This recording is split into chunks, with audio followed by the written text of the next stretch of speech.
Un modeste appartement d'ouvrier. Sur le côté gauche de la scène, un vaisselier avec porte vitrée, un lit, pliant. Du côté droit, un porte-manteau, une armoire.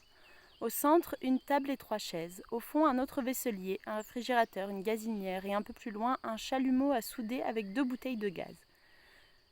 Pour les situations qui se passent à l'extérieur, une toile de fond représentant le 4e état de Pelizza da Volpedo.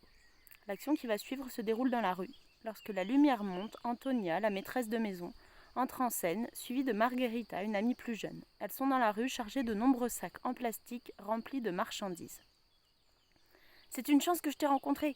Je ne sais vraiment pas comment j'aurais fait pour transporter tous ces sacs. Est-ce que je peux savoir où tu as trouvé l'argent pour t'acheter tout ça? Je l'ai gagné, je t'ai dit, avec des bons d'achat.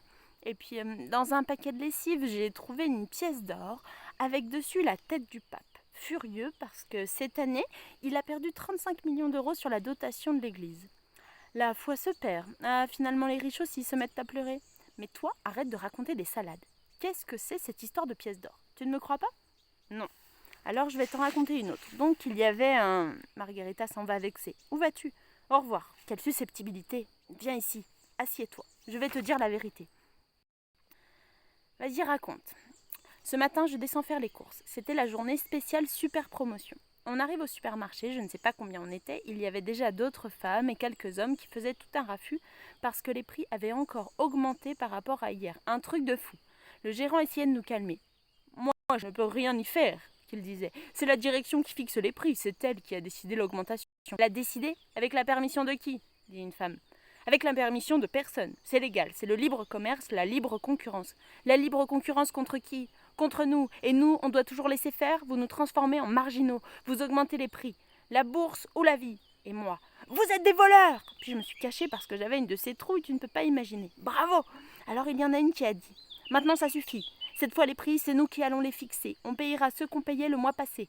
Ou plutôt non, on va faire le calcul de ce qu'on payait quand il n'y avait pas encore l'euro. Une autre dit, ça fait plus ou moins la moitié de ce qu'on paie maintenant. Et une autre ajoute, si vous faites des histoires, on s'en va avec la marchandise sans payer un centime, compris? À prendre ou à laisser.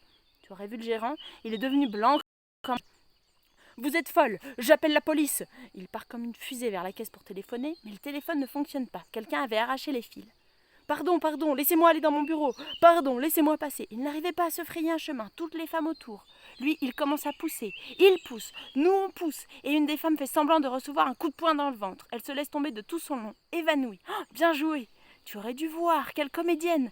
Tout le monde y a cru. Il y avait là une grande et grosse femme plus âgée. Elle a levé le doigt, qu'on aurait dit comme une mitraillette. Elle l'a pointé entre les yeux du gérant. Lâche, elle lui a fait.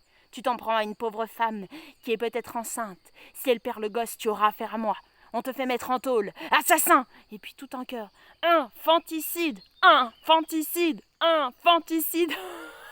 Mourir de rire! Et comment ça s'est terminé? Ça s'est bien terminé puisque cette andouille de gérant était tellement terrorisée qu'il a laissé tomber. Et nous, on a payé ce qu'on avait décidé. Je dois dire que certaines ont un peu exagéré. Il y en a une qui a exigé qu'on lui fasse crédit, sans même donner son nom. Non, je n'ai pas confiance. Je ne vous dirai pas où j'habite, elle disait, parce que vous, monsieur le gérant, je vous connais, vous êtes capable de me dénoncer. Faites confiance. La confiance est l'âme du commerce. C'est comme ça. Alors, au revoir, monsieur, et confiance. Bonjour à tous. Après 3 jours de pause, encore, ce matin, je vous propose le début de la pièce On ne paie pas de Dario Fo. Voilà. Sur ce, je vous souhaite une bonne journée et bon confinement.